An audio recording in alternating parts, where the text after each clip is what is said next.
going to come away today with all kinds of things that maybe you can change in your business, things that you can add to, glean from, or maybe even think of on your own. I mean, don't limit yourself to just what the information that we're about to receive or to what other people say, but be thinking along with being in here of how you can transform your business. I mean, you know, if we can just get a show of hands real quick, I mean, how many people are in real estate to make money?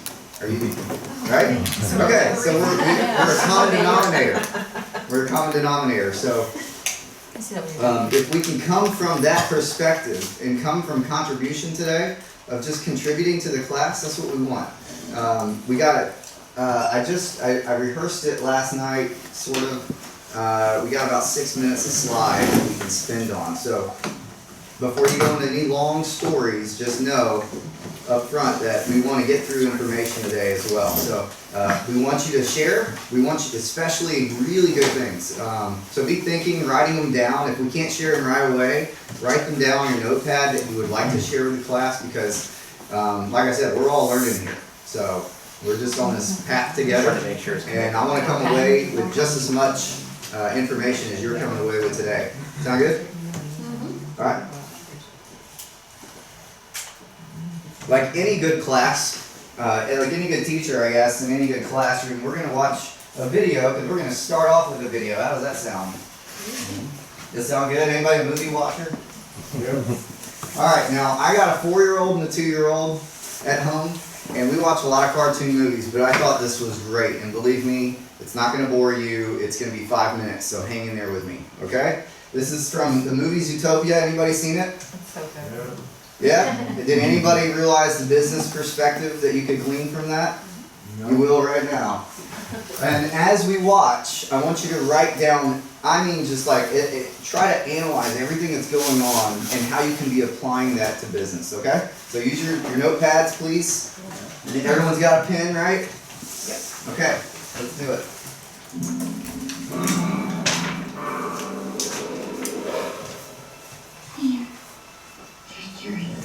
Can you hear it? Yep. Oh, turn the light on. These forces that ruled our world. A world where prey were scared of predators. And predators had an uncontrollable biological urge to mate and maul and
the most stupidest thing I ever heard. It may seem impossible to small minds.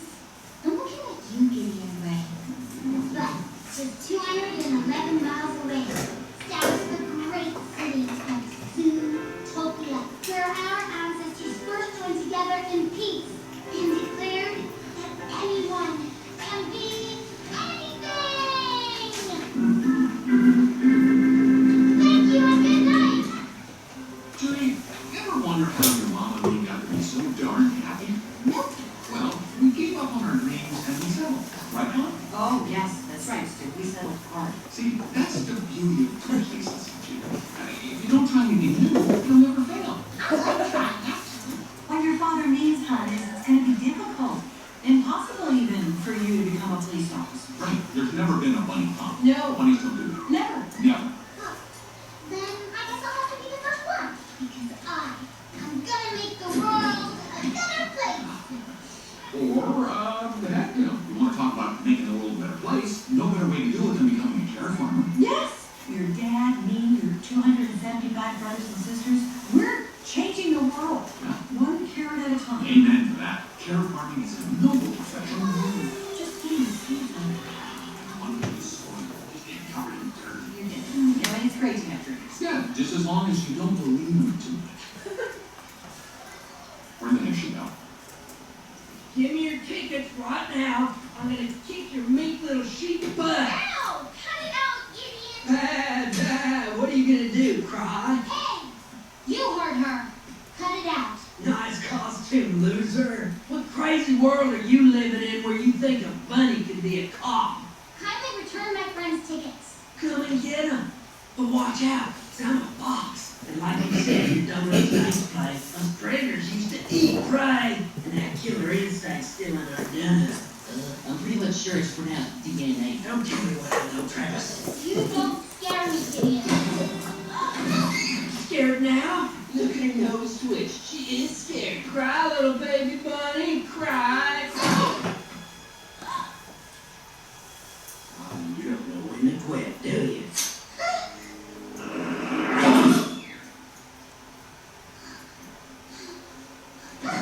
I want you to remember this moment the next time you think you will ever be anything more than just a stupid carrot farming dumb fighting.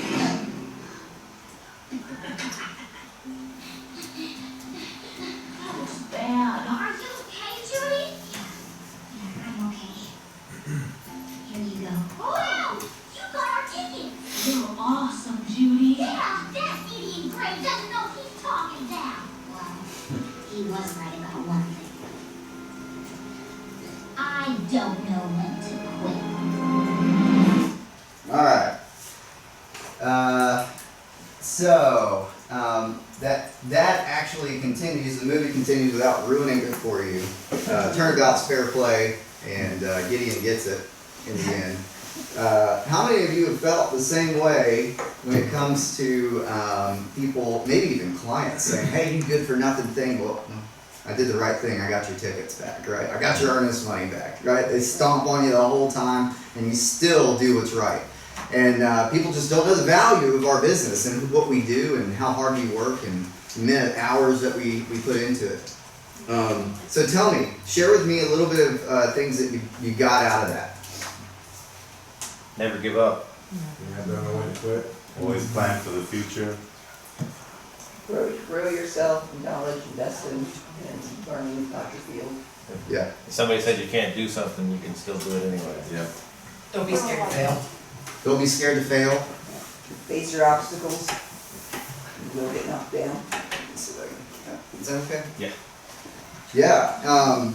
What about, I wrote just a few things. Isn't it funny how the play was vicious predator versus meek prey? That was the play, right? And then it said, she said, as a meek prey, now I have multitudinous opportunities. I could be an astronaut, an actuary, a police officer, right? And a bunny being a police officer, you'll find out if you go and watch the movie, that it's actually kind of funny because she goes up against some wildebeests and other things later on in the movie as a bunny, and she really looks small. It says anyone, I put anyone can be anything, that's what they said, and then what I love, and I hate it, but I love it, because how many of us have people, naysayers in our life that say, we gave up on our dreams and we settled hard, like her parents said. Did you hear her parents say that? We gave up on our dreams and we settled hard. And then it says, it's great to have dreams as long as you don't believe in them too much. Now, people don't actually tell us that, right? We're sitting here adults. We're grown people, right? We're no longer juveniles. We aren't small kids. But still, we have people subtly putting those into our minds, right? Oh, you can't make $100,000 in real estate. You can't make $200,000 in real estate. You can't do this. You can't do that. And you know, I have this evil person on my shoulder saying, well, You can't go door knocking. How dare you surrender your dignity, right? How dare you do that? Well, door knocking got me 5 deals this year. So I say, screw you, man. I'm going to go make some money, right? So I say all that. Isn't that a great video to start out with? Here's the deal. On your worksheet, you'll follow along with your worksheet. We have some refocusing questions. And here's the deal with, let me put the thing back up. Okay. Nice, all this. Okay. So many of us could agree that we aren't taking enough time to reflect on our work, life, anything, right? How many would you say in the room that you reflect daily? Very few of us. None of us, right? How important is it to reflect daily? Important. Very important, right? Why do we look at Facebook so much? When people post pictures of our kids, grandkids, why do we reflect? Why does Facebook take the time to repost a year ago, give you the opportunity to repost something that you put on there a year ago? Because you're reflecting, you're remembering. Why do we, when we have funerals, why do we give a eulogy? We're remembering, we're reflecting. What does that do for us? It helps us go through grief, right? Helps us deal with it a little bit better. It helps us move forward. So my question is, how are we going to be moving forward if we don't reflect? Whether it's daily, weekly, whatever it needs to look like, right? So, and just because I know Ryan, you're still doing a journal? Yeah. Yeah, so he's doing a journal. I'm doing a journal. You know, that's an opportunity for me to reflect. It actually, the journal is online and it actually reminds me daily to write. It sends me an email, have you written in your journal? I'm like, ah, right? But some of the greatest thoughts this year have come from my journal entries and they've turned into business ideas. So just giving that a little bit of a time in our class today is going to be interesting. So some of you, Angie wasn't here, Christina wasn't here, but just to make sure we're all in on this together, are you in real estate to make money? Yes. Okay. Yeah, Okay. Just making sure we're all together. Oh, Jelaine, are you? No. Okay, get out of class. Get out of there. So here's some really good reflection questions. Okay, you have them right in front of you. I want you to write these answers. They're on your page. So what am I expecting from working in real estate? Why do you spend time? Why do you spend 80 hours a week working with these crazy buyers that are liars? Why are you in it? Right? Why are you in real estate? That's right, to win. To win what? Right? Let's get specific here. What kind of agent do you want to become? This is a great question. What kind of agent, do you ever ask yourself this question? Sometimes we get so busy that we forget to ask ourselves, what kind of agent really do I want to become? I've been in this thing 5 years. I've been in this thing 10 years. I've been in this thing, I'm not me, right? I've been 4 years. But I've been in this thing 10 years, some of us. Like, what kind of agent are you wanting to become? How do you measure that? So if you're going to become this agent, what is that agent going to look like, right? What's keeping me from being that type of agent? Is there something in your life that's, is somebody the Gideon in your life saying, you'll never be anything, you little rabbit, right? And then she gets the tickets anyway? Who's saying that in your life? Is it a systemic thing in your life? Maybe you have something in your life that's forcing you to believe that you can't do, you can't be, you can't succeed. What is that? What's keeping you from being that agent? And then do you have a plan to achieve your goals? This is something that changed my business this year. This is why I'm even here right now, talking, because I made a plan and I executed the plan. So, what is that plan going to look like? Have you already done that? 2017 is what, 3 weeks away? And we're counting down like crazy, but it's not because of Christmas, it's because we're worried about our January commissions, right? How will I feel if I continue another year without meeting my goals? This one should hurt. This one hurt me the first 2 years that I've been in business. It hurt because I always wanted to be an agent. Every year I'd start again, and all right, I'm going to make it. I'm going to do it. Here's my goals. I'm going to accomplish them. And I didn't. But what changed this year? What changed for me this year? Well, we're going to kind of talk about that, but we're also going to, the main thing that you're here isn't because you want to hear me and hear about my success. You want to hear how you can be successful, right? And make as much money as you can. So the next thing we're going to talk about is goal setting versus goal getting. I think this is a very important thing. How many of you goal set? Set goals? Yeah. How many of you get them? Do you get them somewhat? Some- Isn't it funny? Some of them. Yeah, it's always good, right? I mean, it's like shooting at the moon. At least you hit, the stars. You hit the moon, right? So I heard somebody say this. In baseball, they pay people upwards of $20 million a year to hit safely hit and get on base 25% of the time. There are 75% failures, and they get paid $20 million a year to fail 75% of the time. Isn't that interesting? So the same thing that we could apply to real estate is, we set some goals, and some of them are lofty, some of them. But here's the deeper question: is what is your plan to accomplish those goals? If you don't have a plan laid out to do that, and then hit them, because half the battle is setting them, right? The other half is getting them. So how do you marry that? What is going on in your life that why are we failing so much at that? And if we are failing, what percentage are we failing to maybe justify what we've been getting? Because if you keep doing what you're doing, you're going to keep getting what you're getting. And that's what happened to me my 3 years prior to this. And then I finally kicked myself in the butt and said, instead of pointing my finger everywhere else, I pointed it back at me. Right? So we're going to talk a little bit about that. There's so here's what we're going to do. In your worksheet, you have personal goals and real estate goals. They're related, right? Many of our personal goals are maybe to go on our dream vacation, maybe to have a vacation, right? Whatever they are, they're related to our income, more than likely. Unless we have a spouse that's just working and you're just doing Mike and Zeke Realty just to have fun with your money. I don't think any of us in here are doing that. So I want you to take just a few minutes and write down your personal goals, just at least 5. Let's just do 5 personal and 5 business goals. 2 minutes, and then I want you to share them with you. But after you write them down, I want you to rank them from 1 to 5. 1 being the most priority. Okay?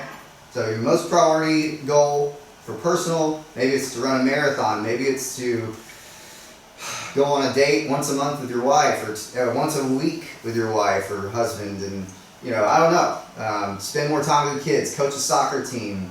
Whatever that is, and what is those priorities? Because I can tell you right now, it's going to be related to how much money you make and how much time you have, and what kind of agent you want to become.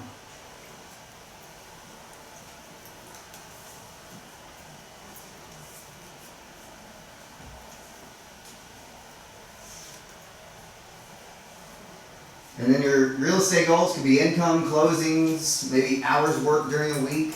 Maybe you're sick of working 60 hours chasing leads and you want to change that. How do you change that? Well, I don't know, but I want it to be a goal of mine, and generally speaking, that's what I want to do. That could be your example. Well, how important is that? Is that number 1? Is time, debt from your family the most important? What is it? What is the business doing? What is it taking away from you that you want to fight for and get back in 2017?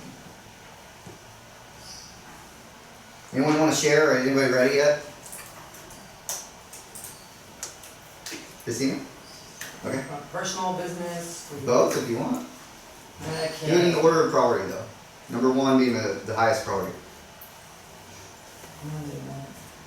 You still need to rank them? Yeah, I already started on this part, Okay. so I've got lots, but no, I don't have them ranked. Okay. I consider them all important. Okay. Alright, well go ahead. Whatever you'd like.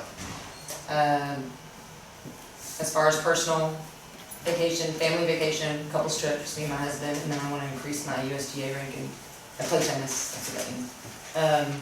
As far as professional, 5 listings in my neighborhood, 25 open houses, 20 sales from open houses. Give me a go down, I mean it's, Yeah. okay. Minimum 2 sales every month, 15 door knocks, minimum. For 15 door knock closings? Yes, Okay. sorry, yeah. 1 month with 8 closings, trying to beat my record. Top agent 2 times, 1.5 million sales in 1 month. A 30,000 month. Okay, let's hear I've some got more, I've other. got personal mixed in with here, I didn't realize I did that. That's okay. Let's hear some other people. Anyone else? Increase social media presence, for Okay. sure. I'm not good at that at all. Is that business or personal? I'm just kidding. Neither. I'm not good at either one. My daughter left for college and she was my social media person, so I don't have anybody doing it. I need to probably hire somebody because I hate doing it myself. And then invest in real estate. I want to start doing that. I haven't started doing that yet. In what Say capacity? invest. Invest in real estate, yeah. Like buying rentals or? Like rental, yeah. Invest in stuff, possibly flip. I don't know if I want to flip or if I want to rent. Cool. I have one rental now and I'm hating it, but I think it's because I'm renting to women. Yeah, so I'm just starting. I thought of a saying when I used to be a wholesaler that I will not repeat right Well, now. you can't bring it up and then I not think- repeat I think it. we can figure it out. Don't pitch the fee. We're gonna Because you edit don't, that out. because Yeah. women don't, I mean, like what she was saying. They're horrible. I mean, I didn't realize people were so incapable of doing things until I started renting to these two women. And I'm not like that, I don't think, hopefully. And on the personal side, eliminate my debt 100%. That's cool. Which is something I've always tried to achieve and never quite, I get almost there and then I'm like, oh, I think I need a new car. So 100% no debt whatsoever. And then to refocus on planning out my retirement. That's cool. So we could go around the room and it's gonna sound pretty much the same, right? It's just gonna continue to sound. One of the things, let's do this. Let's start with Angie. Let's go around the room one by one. Tell me one thing about your business that you want to change in 2017. More closings. Okay. I think we're all pretty much, it's gonna be the same thing. More Yeah. closings. We're just more closings, but I mean, are you wanting more Increased specifics of business. why? Yeah. Well, I mean, it may look differently for other people. Some people might say, I want to do more closings with less time at higher price points. I mean, more closings is general, right? Yeah. You can do 50 closings with Mike and Zeke, but how much time do you have? I think you mean, what do you need to do to get more Do there, closings? so. Yeah, Like the smaller things first. to yeah, get the closings. yeah, exactly. It'd be More decent. listings, more listings closer. Okay, Closer Nathan, by. I want to plan better, plan my days out better. that's cool. Yeah. I want to earn in excess of 120K. There you go. Me too. The more closings and more money and for retirement, Yeah. saving. Zero. Convert more leads. What's Mike's it? leads. Convert more of Mike's leads. Convert more of Mike's leads. Just organizing. I mean, I'm really trying to get better about doing the worksheets for my buyers, doing a worksheet for my sellers, just getting organized in general. Social media, having a day set every week when I can sit down and do it. I think in doing those things, it'll get me where I need to be. That's cool.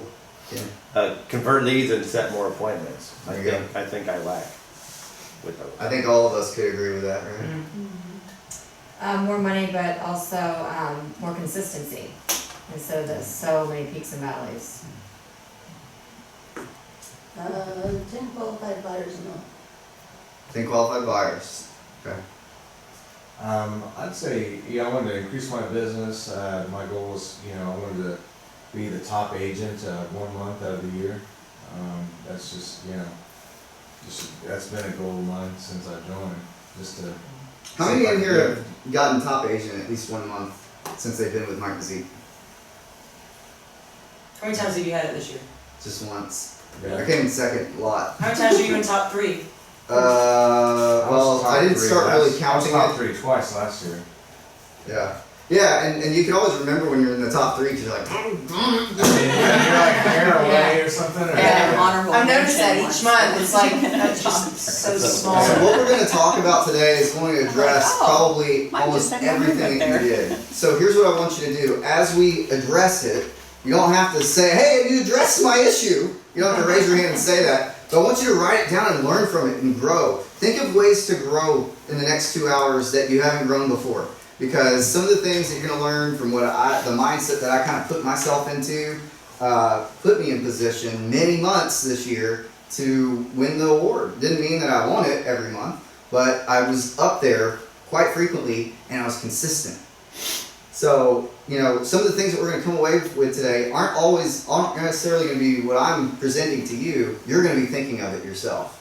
Does that make sense? So be proactive, and that's why you have a pen. That's why I gave you a worksheet and a handout and then other notepad, because I just think you're going to glean more by thinking as you listen rather than just getting and copying everything that I have to give you. Because I mean, this is just information. What changes your life is what you do with it, right? So let's move forward. So the next, and oh, by the way, before we do that, just take a moment when you get home to fill out the rest of those and prioritize them, because that's where you begin. That's where you begin, and then you start fleshing out the details, like Ken said. Sorry, I want to call you Sam. Ken, Sam. Sem. S-E-M. S-E-M. Yeah. Okay. All right. So the human body. Who studies science? Just so I know I'm not talking over my head here. Good. High school science? All right, good. So look, I took A&P in college, and I was studying kinesiology to go work in the field of kinesiology. But I had to take anatomy and physiology to do that, right? It was part of my degree plan. Those were the two hardest classes I took in college, other than chem. And I'd say the human body has 11 organ systems. Who can name them? We're not going to do that. All right, but we know that, like, skin could be one, cardiovascular, respiratory, right? The list could keep going, right? The endocrine system, the nervous system. Remember all this? Flashback to high school, right? Okay, so here's the deal. The organism cannot live without all these systems functioning properly, can it? If your nervous system failed, what are you going to cease doing? It's going to affect your respiratory system, for one. You can't move, so it's not how you're going to eat, right? You can't think because your body's going to start shutting down. If you bleed out in a car wreck, God forbid, the other organ systems can't save the body, right? We die. So if one fails, the organism dies. So what are some daily real estate systems or organs, all right, that you need, that you would say are vital to being profitable in real estate? Follow up. Follow up. Okay, write them down because they're on your worksheet. I worked really hard to make sure it was organized, all right, so humor me on that. All right, so lead generating was one of them, right? Follow-up was another, because if you lead generate without follow-up, what happens? You don't profit, right? You die in real estate. So here's some of the 5 that I mentioned. I left 5 blank because I wanted to hear other suggestions. So which of those 4 do you think you probably wouldn't have thought of? Business review. Why? That's Why is exactly that? what I was thinking. Yeah. Why? Like you said, that's really the same as reflecting. We've already established that we don't reflect like that. But why is business review up there? You gotta make sure you're making progress. Yeah. Because if you don't know where you're going, It's broken. where are you going? Right? Like, where are we going? Colin kind of said that earlier. So if you're not reviewing your business on a daily basis, you are losing progress. You might be doing the business, you might be closing business, but you don't know what's in front of you. Right? How do you keep consistent business? Well, you're looking through the windshield and you're looking in the rear view at the same time as you're still driving. That's how you stay on the road, right? Well, how do we stay on the road of real estate? We're looking through the windshield, we're looking in the rear view, making sure, and then we're making sure all the people in the car stay in the car, right? Me and Christina used to talk on a daily basis, and I'd be like, look, it's like every closing, everybody on your contract is like your little eggs in your nest. And you're mama bird, and you gotta keep them from jumping out the nest before they're ready to fly. They're not ready to fly until this thing closes. And then they can fly, and you can care less where they go, right? Am I right? Am I right? So they're like little eggs, they're baby chickens, they're baby birds, they're about to hatch, and we gotta keep them in that nest because they've hatched and they're hungry. And they start looking at other houses, right? And you're like, no, stay under contract. You got earnest money on the line. I don't care about my earnest money, right? So all I'm saying is keep that in perspective.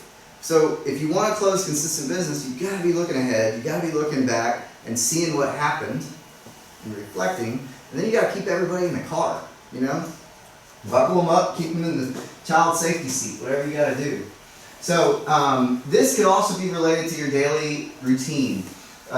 Many of the top agents for MMR are doing what? They're lead generating and follow up in the morning, and they schedule all appointments for the afternoon. Who disagrees with that? And you can challenge me. Well, I'm just- the only thing I would disagree is that somebody on the team put out something that contradicted that said really the best time to reach clients. reach clients is in the afternoon, so from 4 to 5. So I am actually On a Thursday, I Friday. on a Thursday, Friday, and that's the complete opposite of my plan. I've been like Friday is the worst. Monday, Uh, Tuesday, Mommy, who does that? Ron. and Mondays and Tuesdays are the worst day to reach your people, and that's when I was always trying to do it, knocking it out Monday, Tuesday, and then kind of slowly trickling down as the week went on. So, Is it possible to reach your people other days of the week and other times of the day? well, yeah, of course, but And if you're when I consistent- put it on my, I mean, I'm trying to put things on my calendar when this is my time to do it, and blocking, schedule I'm cool with blocking, that. so. And there's no really right answer. All I'm saying is, this is what the pattern seems to be with Mike and Zeke Realty. We all work for Mike and Zeke Realty, so this could be a clue as to, success leaves clues, right? So this could be a clue as to a formula of success, is all I'm suggesting. You're right. Many people do follow up at night, right? It can happen. People do answer their phones. Thank God they do, right? But if as long as we're doing it systematically and consistent, we should reach them at some point, right? Right. The idea behind this is that you don't put it before anything else, where you're doing it in the morning. I could agree with that. You're doing Yeah. it and you're knocking it out, you're not, whereas changing up the system that I'm planning on doing, by the time 4 o'clock comes, I'm like, oh, I'm at the grocery store right now at 4. I was gonna ask you, how many of us have things to do at 4 o'clock? Like that's usually where the hits the fan for everybody. If you have kids under the age of 5, that's where if they miss a nap, you're screwed for the rest of the night, right? So, and that's just my personal life. So yeah, I try to get it done, right? And it took me at least 3 years to get that through my head. And I'm wishing that I hadn't, because I could have been more successful in Mike and Zeke Realty, probably way better, and had more time in the last 3 years than I did if I had done it the first 3 years. So, just something to think about. Okay, so we want to take our business to the next level. We all kind of established that. So what does that look like? Now that we've identified the kind of agent you want to be, what goals you have in 2017, now it's time to flesh out the details. We're not going to be able to do that during class today, but this is going to take time, trial, and error. Time, trial, and error. So just because you can go home today and make a 2017 business plan, if you haven't been executing anything in that business plan and you started today, how long does it take to go capture a lead, get a lead under contract, and close a lead, generally speaking, on average? But usually 3 to 4 months. 3 to 4 months. I would say 90 days. And that's if you've got them like right now at the right time. They're hot, they're already pre-approved, and we need to go looking, right? Or maybe you got a seller lead and they're not ready because they got to fix up the house for a couple weeks, and you're like, oh man, January's coming, I don't have a closing in January, come on, just do it. Let's list the house $5,000 lower, right? But that's not in your best interest. So here's the deal, the important thing is to track every step of the way. Ken, you're absolutely right. You have to track. I didn't start tracking anything, not a thing, until May this year. Once I started tracking things, it blew my mind. What do you mean by tracking? Like my business. So things in my rear view, things in the front view. I didn't start that till May. So I'm brand new at this. Some of you have been doing it for a while, and there's different systems for everything that you're doing. But I can tell you this, other than top producer, I don't count top producer as tracking, by the way. Top producer doesn't count.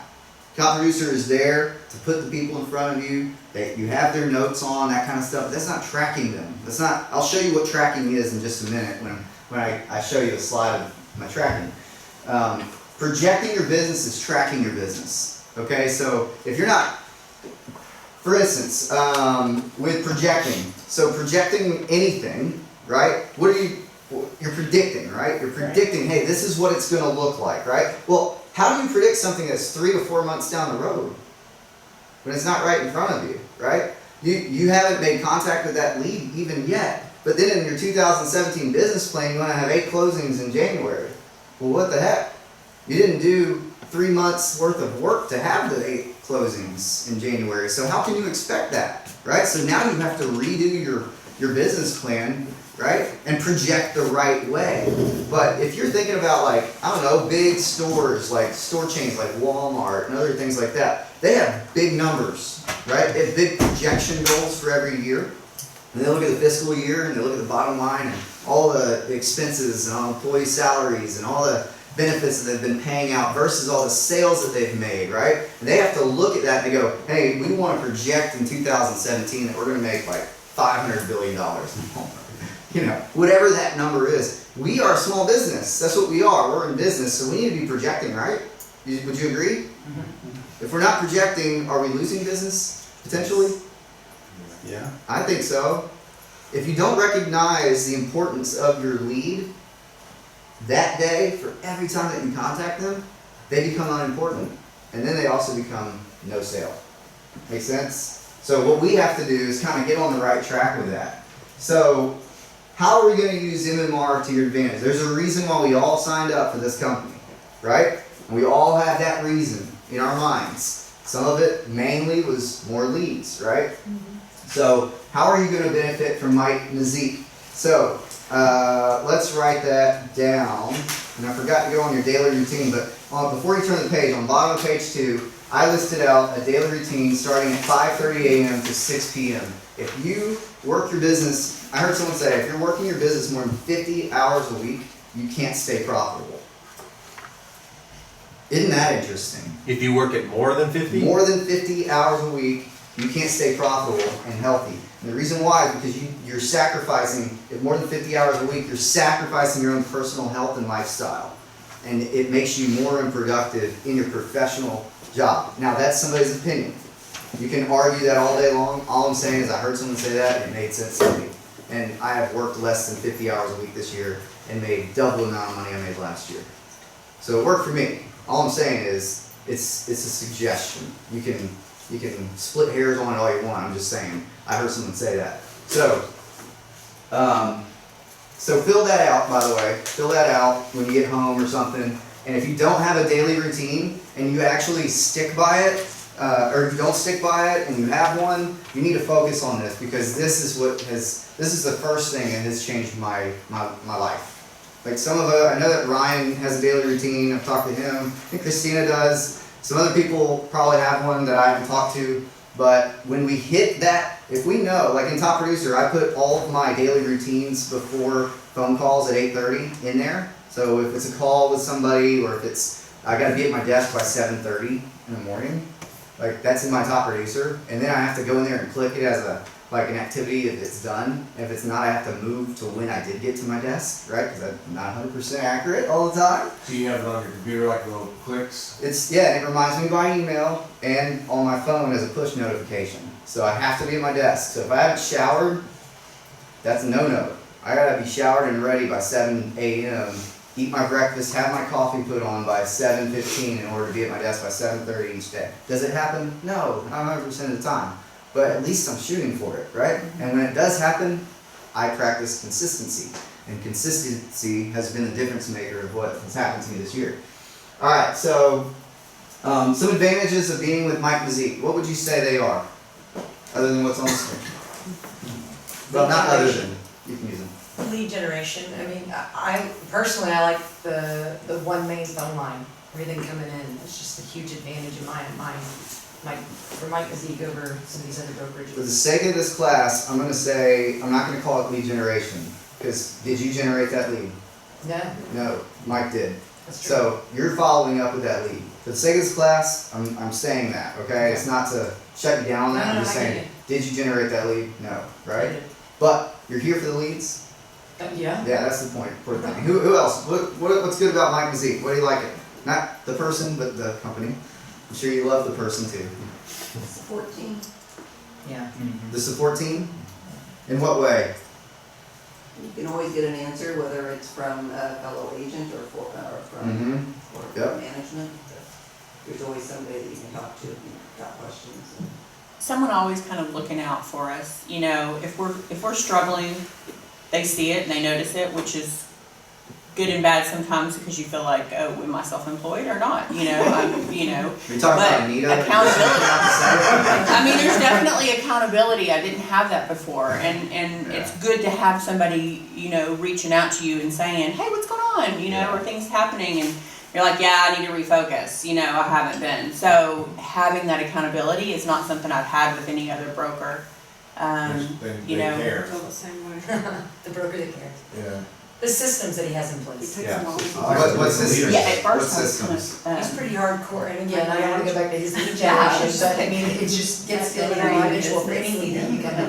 Put him in the system, you follow up, every single day and all the specifics, I think that's huge. Yeah, I agree with that. How is it different from where you've been before? Oh, boy. Well, before I was, as of, what was it? August, September, I was with another broker. And I was a listing agent. And, Was it here in Texas? oh yeah. Okay. Anyway, so I was there for about 18 months, and there was an office, and I felt that it was pretty good, but I ran myself ragged. But the difference there is that they vet the call that comes in, or if it comes in through IDX or whatever it is. So that gets vetted, and the appointment gets set, and then I take over. Did you So- lose a lot of listings because of the exchange? Is that what you're getting at? No, Oh, okay. no, where I'm getting at is the amount of time for the dollars. And so if you look at the systems there versus what we have here, I believe I can make as much working smarter and less hours. I'm so Because I was glad working you're here, 7 because we're hours. gonna address that today. Yeah, Alright, so let's do this. MMR, let's just, and Mike's blessing, I already talked to him, I've talked to Anita, just in case, let them review everything so that they know I'm not saying anything that I shouldn't, okay? And he knows this, because I've met with him many times and we've discussed it. MMR is just one source of business for many of us, but I think when we first come to the company, we think it's the only source. How many, Jelane's been here a while, is that kind of what you came from? I felt like that was the way they trained us. Yeah. Is that you need to focus on this, and it wasn't until really recently that they've been more. No, y'all go get your own leads. We encourage that. And Mike knows this, Go outside so of us I'm gonna say and go this. and Mike doesn't care. He doesn't care. He wants you to treat his leads with respect, that the way that he has invested in them, but he doesn't care. He wants us to close business. Is he going to profit off of everything we do? Yes. So does he really care? No. Because in his own words, he says, I'll just go find another agent to hire and work my leads. Right? So is he going to care in the long run? No. Right? Of course he wants you to use his systems. And I will say this, because I told Anita before this, I said, look, can I even say this in the class? Yes. Look, Mike Mazik, Realty, is a source of our business. Now, Mike went on a post on Facebook. Did you see his most recent one about focusing on one source of business? No. Did you ever see that one? No. Okay, well I saw it. I don't know how I saw it, but I'm always the last one to see things too. Anyway, he talks about that, right? But we also have to think logically and going, do I have any closings in January? And I keep referencing January. I'm sure we all do, right? But do I have any closings in February, March right now? That's what I should be saying, right? And we're looking at our watch, we're looking at the calendar, we're like, man, where am I going to get these things, right? Well, the truth is, we should have been already lead generating on our own, as well as taking phone shifts. Now, this is something that I haven't been 100% successful at, and I'll admit that to the class. I don't think any of us have been, but we try, right? But the biggest thing to take away from this slide is, look, big picture, Mike Mazik Realty is a lead generating source for you and for me. That's all that they are, along with the admin and everything else. All the amenities that comes with it is really why I'm here. That's why I'm here, because there's amenities. I don't have to go set up my own listings. I took more listings this year than I have ever in my first 3 years of real estate. And I didn't have to go take pictures on any of them, thank God. I've been taking pictures of a blank wall, right? So yeah, those amenities are awesome. China, she printed the handouts for me today, right? She's here today, showing up because she cares about me, I hope. That's right, he's still here. So what we tend to forget is that we don't put that into perspective. So we get this tunnel vision that I call it, where it's like Mike Z Realty, we're a machine, right? That's the shaman, imitation, right? So like we get that tunnel vision. We're like, well, wait a minute, there's other leads out here. Like what? A month ago, Ryan said he was going to go door knocking, and what happened? We got 3 people's contact information. I was out for maybe 3 hours, and one I've stayed in contact. They were wanting to sell in the spring, April, and the other lady, and I put her on my pipeline, and then another guy, him and his wife were thinking about selling. We even did comps, and him and his wife are kind of still discussing it because they want to actually sell that one and buy something different. And then another lady, her and her husband, we built a really strong relationship, and I go over there and check up on them every now and then, but they're on my pipeline as well. So, I mean, it didn't happen right then and there, but it'll happen probably within the next 6 months. So I've been door knocking a lot this year. I haven't hit my numbers. I've been less than probably what the baseball players get paid successfully to hit base, okay? My goal is at least to do 25% of my goal, okay? If I had hit 25% of my goal, I would have made $225,000 solely on listing at the average price point of $200,000 door knocking. If I closed 26 homes, 26, not 115, right? 26, only on the listing side. Could it be that a good percentage of them would buy with me? Yes. And, so I'm just saying, is there benefits there? Yes. Because why? They're a real person. You got to see their face. You got to talk to them. You got to schmooze them a little bit and win them over with your awesome personality. I'm looking at Jelaine because I know she's got a great personality. Okay, so you can really get that. You finally get the interview, right? It's no longer an online, hey, who's Mike? Why did he come? And it's something I want to say something really fast because of what you just said. The funny thing is, if I know you, I'll talk to you. If I don't know you, I have a hard time. I'm like anxiety. I have a hard time going up to strangers. I just don't, in a party situation, if they're not all my friends, I'm very quiet, which is, people don't know that about me. And so Anita had suggested a little thing, carrying around a sold sign with you everywhere you go.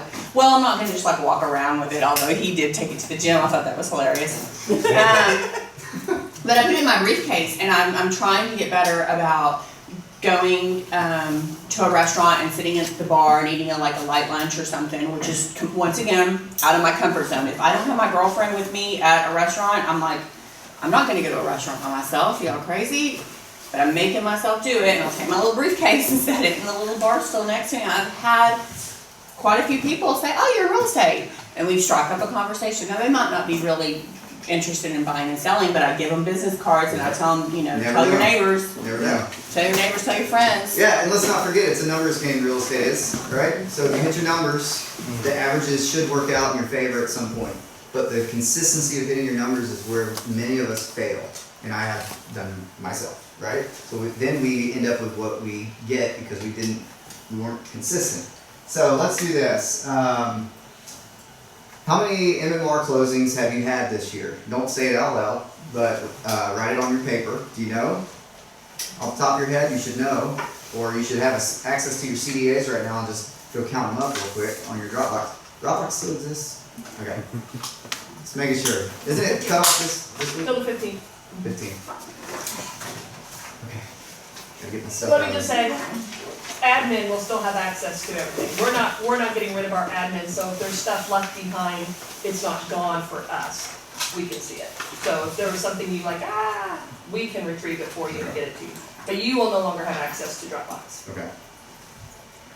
Now, when you say how many leads did you lose, are you talking about ones that you haven't turned yet, or are you talking about people who you know have closed that is your fault for not following up? Do you know? Okay. Yeah, okay. Put them in. Alright, and we're not going to go around the class for this one, just because it's private information. How much money did you lose from those leads that you lost? Are you even keeping track of the leads that you've lost? Now that we've done that, let's talk about tracking your leads equals tracking your income. Why would I put that? Why would I make that? I'm not making it up out of nowhere, right? Because if we track our leads, why would we track our leads in the first place? And I'm not talking about top producer. I'm talking about valuing the lead. Do you know how much how much value each lead brings? Do you work a higher end client more than under $100,000 in Seagoville? Hey, those leads take a long time. They take a lot of time. It's true. They're more picky. I find more time on the smaller ones. Which one would you tend to work with? 500,000 or 100? 500. Duh, right? 500,000, of course, right? So, why? Because more money comes with a $500,000 commission than a $100,000 commission. And what's interesting is I used to work very blind. I didn't track my leads. Everything was in top producer. And there's nothing wrong with that, by the way. But for me, I've just gotten a little bit more nerdy about my numbers, and that's okay. I'm growing.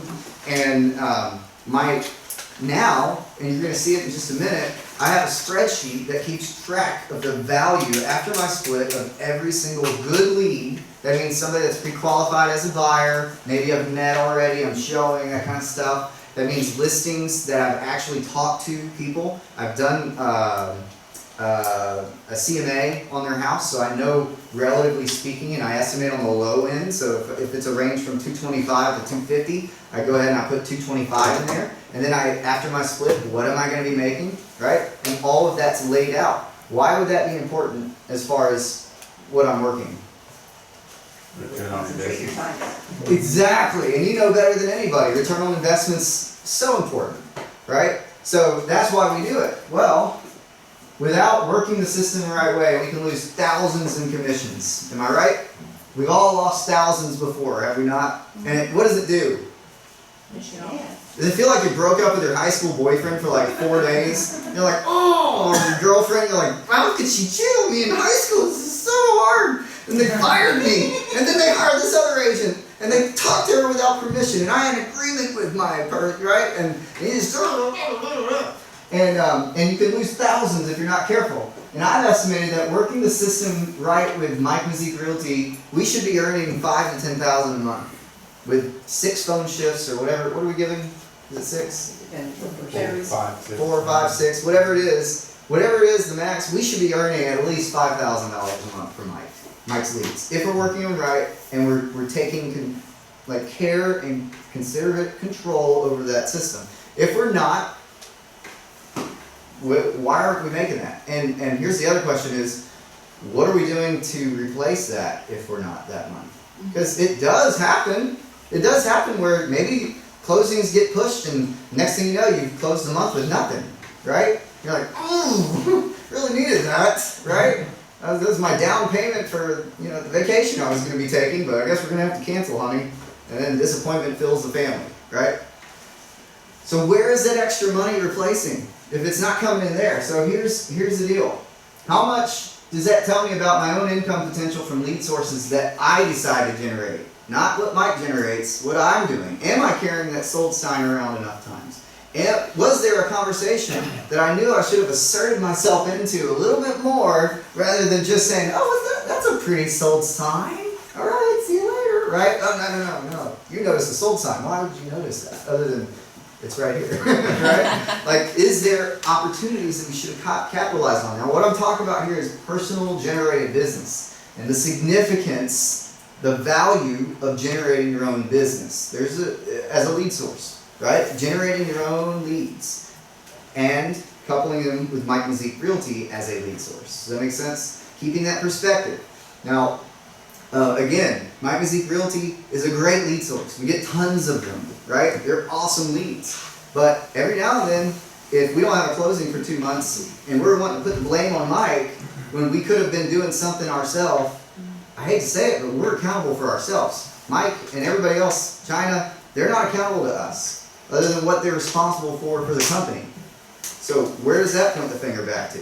Me. What am I doing? And that's what we're about to go into. So we're going to delve into that a little bit. Could I be making another monthly 5 to 10K, averaging 15 to 20K a month? Is that possible in real estate? Sure. Okay, so if we know that that is possible, why aren't we going for it? Are we excusing ourselves? Oh, it's just because I don't have enough time for that. Or I can't go door knocking. I'm a woman. I can't do an open house because not in that area. No, that's too high of a price point. Guess I'm just a bunny. I'm nobody. I'm just a bunny wanting to be a cop. Gideon, come over here and scratch my face real quick and remind me how dumb I am. Right? No, that's not what we should. If you believe it, you can get it, right? But you gotta go get it. Like, we have to get off our tails and go get the business. So how are we going to do that? Well, we're going to get creative. You know your strengths, you know your own skill sets, do you not? You know you better than anybody knows you. Better than I know you, Mike knows you, and even Anita knows you. Right? So how are we going to change that about ourselves to generate more income so we're not pointing the finger back at Mike and Zeke Realty and you didn't do your job and you didn't give me enough leads and you took me off phone ship? Something I was seeing on the video the other day was, it was an advertisement for RPR. I don't know how many people here use RPR, but it kind of addressed something you just said. As a woman, I do feel a little uncomfortable with door knocking. I mean, if they invite me into their home, then what? You know, nobody knows I'm there. Then you just pull out a CMA. Well, it's easy for you to say, you're a guy. You know, it's a very Yeah. uncomfortable situation to be in.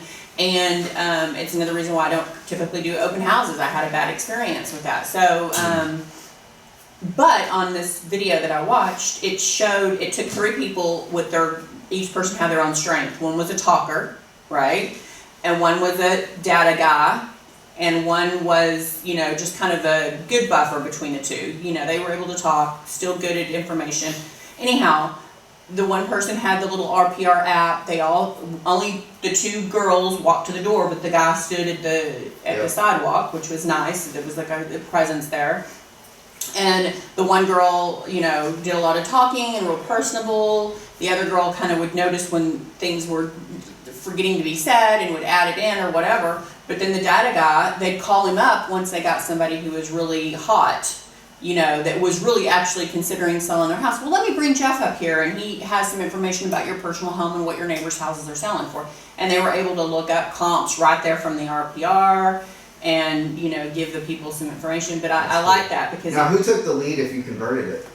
I don't know. I mean, I just saw that I want to explore it. That's you a know, great way to I want to combat couple that. up with some other agents as kind of what I'm I think looking it's a at. great idea, and I think it's a great way to combat the excuse on your shoulder, the devil saying, hey, you can't do it because you're a woman. Well, you know, like Hillary almost won the presidency this year. Like, we're in a different time, right? Mm-hmm. So there are ways to overcome. We have to be better at thinking them. Door knocking for me has become a reverse real estate opportunity. No one wants to do it, and yet so many people built their businesses on it years ago. Older than me. I'm 33 years old. And I'm sitting here going, no one wants to door knock? I'll go farm 5 neighborhoods. I'll go knock every door on that street. And here's my door knocking formula, which I just look at my clock and we're making good time. So I'll tell you what it is. I go 40 houses at a time. And so 40 homes, I take about 25 to 30 business cards. I take 3 Mike and Zeke trifold pamphlets. I staple business cards to those.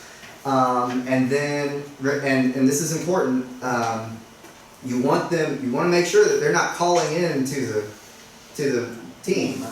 Because then you just lead generated for Colin. Colin's going, hey, thanks a lot, I appreciate that. That's awesome. I'm a listing agent. That's what I'm going to do. I'm going to go hit them. And then I'm going to be following up and I'm like, hey, Colin, how'd you get this lead? I don't know. Ken Sam didn't follow up, so I'm going to close it for him.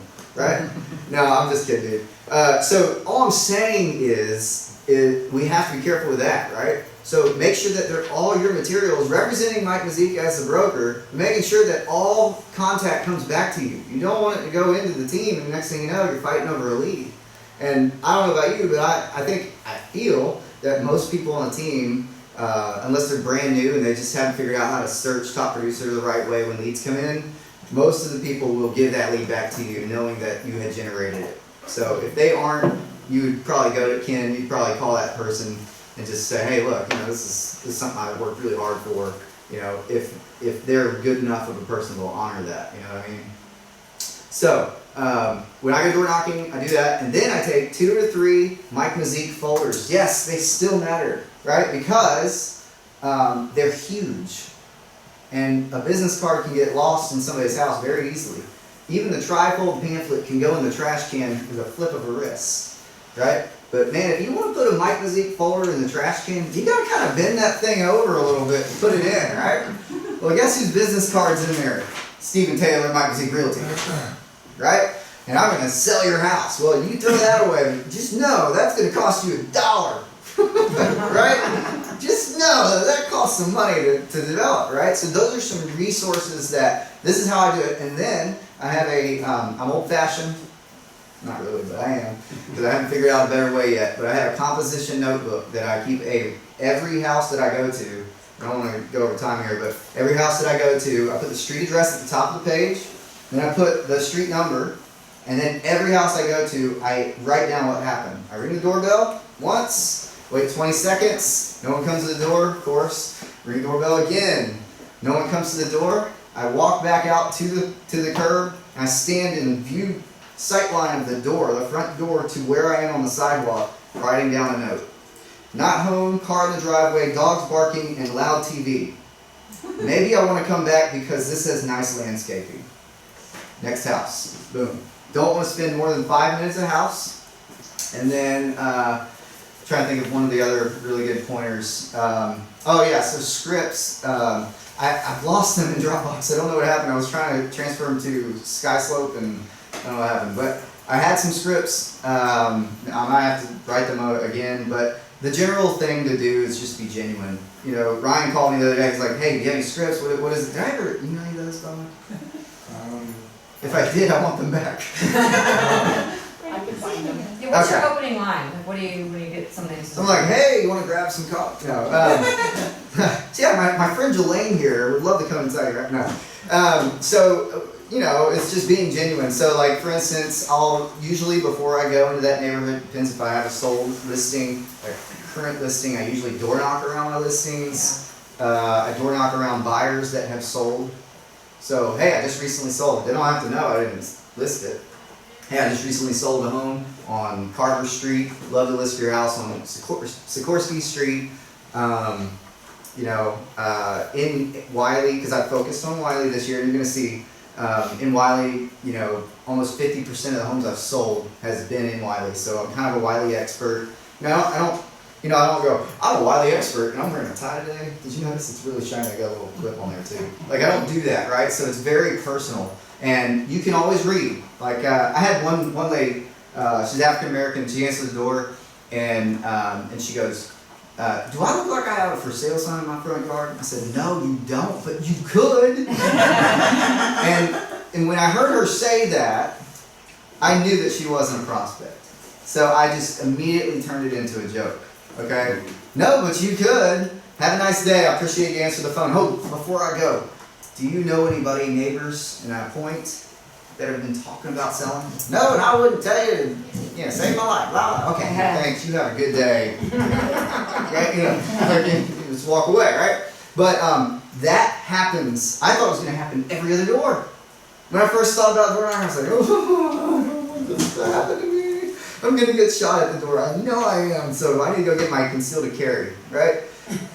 So every other door, I thought, man, it's going to happen. There's going to be just a nasty person at every door. Well, you know what? That was up here. That was me telling myself, why don't you just shoot yourself now before they do, right?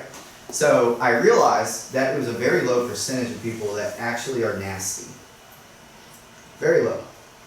And if you approach it the right way without being pushy, some people, I have literally said this many times, "Hey, I'm not here to sell you anything." And you'll just see the wall come down. They're like, "Well, why are you here?" It's like, "Hey, you got a nice yard." They're like, "What?" I'm like, "Yeah, no, I'm a realtor. I just sold a listing over here. Just wanted to, kind of come by, give you a flyer, what, it's priced at. Here's some comps in the neighborhood. Can I just ask you a question? How many square feet is your house? Because this looks exactly like the house I just sold, and I think it would be important to you to know how much it sold for." Like, who wouldn't want free information, right? It's like Facebook online when Mike's always saying, put out content, things that are of value to the viewers, right? Well, I'm putting out content in front of somebody. I'm going, hey, here's free content, and it's valuable. That's why I'm valuable, right? So that's all the door knocking I'm going to get into right now because we got to kind of keep going. But is that helpful? Yes. Does it make you want to go door knocking? Yes. I put the scripts in your Dropbox, by the way. Hey, thanks. Maybe somebody have them. I have a quick question about that. When you're doing the door knocking, what is your attire? What do you wear? Yeah, so one time I went in my bathing suit. No. So I will wear this. And in the summer, I wore a polo. I even wore shorts. And I wore my name tag. And no socks and some shoes.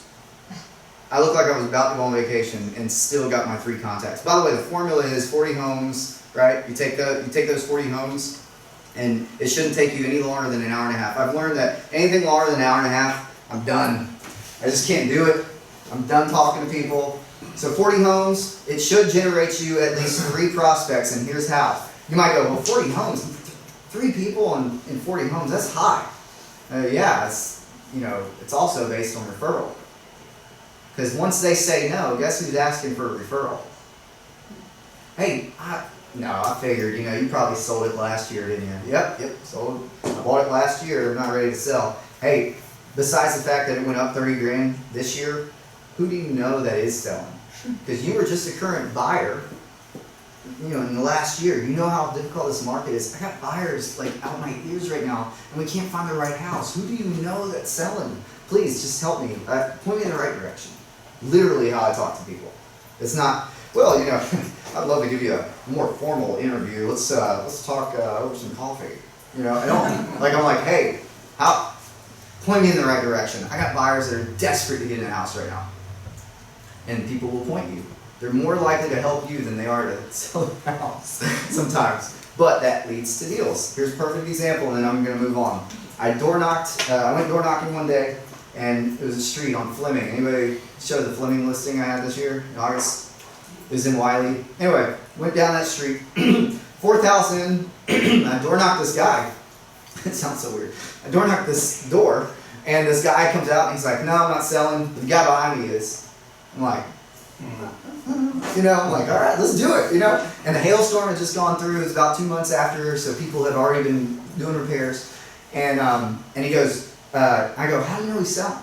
I'm trying to feel him out. I'm not going to waste my time walking. That's 100 yards. I'm not going to go walk 100 yards. I'm already walking 5. So I'm like, hey, how do you know he's selling? He goes, well, because, we share a 20-foot section of the fence. And we were back there, and he's repairing it, and we decided to split the cost because he's selling. And so he told me. I said, what's his name? He goes, his name's Courtney. I said, great. So, I was very tempted to stop right there and just go right around the corner to the back of the house, right? Because he backed up to him. But I kept going. And I thought I was going to quit. I was talking myself into quitting. I was almost ready to quit. The street started, kind of curving where it kind of edges over. I thought, man, that one looks really good though. Okay, I'm going to go to it. And door knocked it. Little old lady answers the door named Cheryl. I said, hey Cheryl, how are you doing? And I'm sweating. My back is sweating. Luckily I wore a good thick undershirt so it didn't, look like I was pitting too much. And she goes, yes. And I said, do you know anybody that's looking at selling? I didn't even have a script at that point. I was just like, do you know anybody that's looking at selling? And she goes, well, I am, but not till July. This was back in May, I think. She goes, not till July. End of July is when I said, great, could I have your name? And she goes, yeah, sure, sure. I said, can I have your email? Yeah. Oh, no, I don't have an email. I'm like, could I have your phone number? Right? And there is a science to that, by the way. If you ask for the name, it's easy to get a name. Some people go, well, why do you know? Oh, don't worry about it. I'll just find it out on tax rolls later. Right? And then they'll say, well, why do you ask? And I'm like, well, you want to sell your house, right? So anyway, you go for the email next, and then you go for the phone number. You gotta kind of massage them into, trusting you at the door. So anyway, all that to say, that has been some of my experiences. Well, here's what happened. after I door knocked Cheryl, who ended up selling with me in August, late July, closed in August, I went back and I walked 500 yards back to that house, door knocked it. Guess what? It's a for sale by owner. So, and it's the wife, and she goes, husband's not gonna do it, I can tell you right now. I said, look, I don't wanna waste your time, I don't wanna waste my time, but I'll tell you this, if I can find you a buyer, if I could find you a buyer, would you pay me a 3% buyer commission? She said, I know for a fact he will do that. I said, great, I'm gonna come back, I have a buyer that actually wants a house in this neighborhood, that was my script, by the way. She wants and I knew she wanted a house in that neighborhood, until later. Because she lied. But I was honest. So I said, look, I got a buyer, I'd like to bring her by, but before I do, I have to have something discussion and agreed upon before I will do any work. And she goes, no, I can understand that. And she wouldn't give me her phone number or her husband's phone number. This is Courtney and Devin. So I come back 2 days later, door knocked it. It was about 5 o'clock, came back, boom, boom, boom. The husband comes out. And he is I'm 5'6", wet and short and with some heels on, you know. So this guy's like 6'2", big burly, you know, guy. He's like, what do you want? I'm like, oh crap. Of course, the for sale by owner, the one for sale by owner that I, like, why couldn't it have been some feeble old woman or something, you know, like, why does it have to be this big guy? You know, in my head, I'm thinking all that, right? But I'm going, stick to the script, stick to the script. By the way, I practiced before I came. And I go, hey, talked to your wife the other day. She said that you'd be willing to pay a 3% buyer agent commission if I brought the buyer to your house because you're listed for sale by owner. And he goes, yeah. I said, I have a buyer that wants to buy in this neighborhood now because we just listed her house. Can I bring her by? But before I do, I have a proposition for you. And he goes, okay. I said, can I come in? Because I kind of have it written down. I don't want to stand in 100-degree heat right now. I'd be really comfortable inside. He goes, yeah, come on. So we sat at his table and I said, look, if my buyer likes your house and she buys this house at 3%, you pay a 3% commission, right? He goes, yeah. I said, if she doesn't like your house, I would love the opportunity to list it. I will list it for a discount as long as you commit to buy with me your new house in Rockwall. And he goes, oh.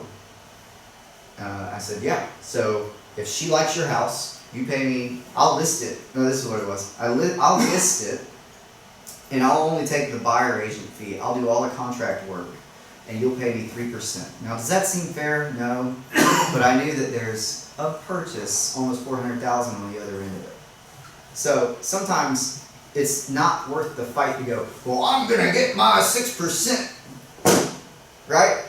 And you go, do I want 6% and fight for that on the risk of losing everything, or do I just go ahead and take the cut and then get the rest of it on the other end? All right? So get this. Not only do I list his house, because my buyer didn't like it, I listed his house, took a 2% fee on that, got 3% on his purchase, did an open house on his house, got a buyer under contract at $300,000 in Allen. She referred me an apartment administrator person who listed her house with me in Allen and bought $435,000 in McKinney. So literally off that one day of door knocking, it led to 1, 2, 3, 4, 5, 6 sales. All personal business. Is that powerful? Yeah. Does it make you want to go door knocking? Maybe. What time were you most successful at door knocking? That's a great question. I was going to tell you that. And Ryan called me about this the other day. You want to tell him what happened to you? You went early. No one was home. Oh yeah. And but I went back out in the afternoon. Exactly. Yeah. So I went. Afternoons. I started like I guess it was between 10 and 12 or 11 and 1, something like that. And I didn't really. Nobody was home. So then I went back home, and then I went back out like around between 4 and 6. So and it was pretty good times. Oh, I forgot. The one that I closed in McKinney for $435 that I listed their house, I did an open house and closed somebody off of that too. So it was like 7. So, you're right. Afternoon, Saturday. I wouldn't do Sundays right now just because of the Cowboys and NFL. You don't do Sundays. Yeah. I don't do Monday through Friday, so no, I'm just kidding. So, I'd like to. I think we'd all like to not do Monday through Friday. But yeah, so afternoons, Saturday, early afternoon evenings. Now, in the summer, when the sun was setting, I'd wait till after dinner, so it'd be 6. I'd go out there around 6 and finish around 7:38. And every Saturday I did it. That's after dinner for you? Yeah. Oh, sorry. After dinner for the people who still live to that. So Whole Saturdays, form of way of life. Saturdays you did it between 6 and 8? 6 and 8 on Saturdays in the summer because the sun was still out and people will still answer the door without being crazy. What about the winter, like now? Yeah, because it gets dark early? Yeah, so the winter would be 4 o'clock. And I've just decided it's an excuse to interrupt dinner. So I'm going to interrupt their dinner. Because if it's the right person, they're going to say yes. Right. Yeah? Alright, let's move on. What were you going to say? Okay. Alright, this is an actual, like, look at my Excel sheet. This is my tracking program. Now what I'm going to focus on is this here. These are personal closed transactions this year. I've had 20 of them. 20 personal closed transactions. I don't know that all 20 made it because the slide wouldn't let me, but these are all. So I got buyer, listing. Anyway, over here, personal, I got 8 listings. I closed 12 buyers equaling 20. Average commission of each was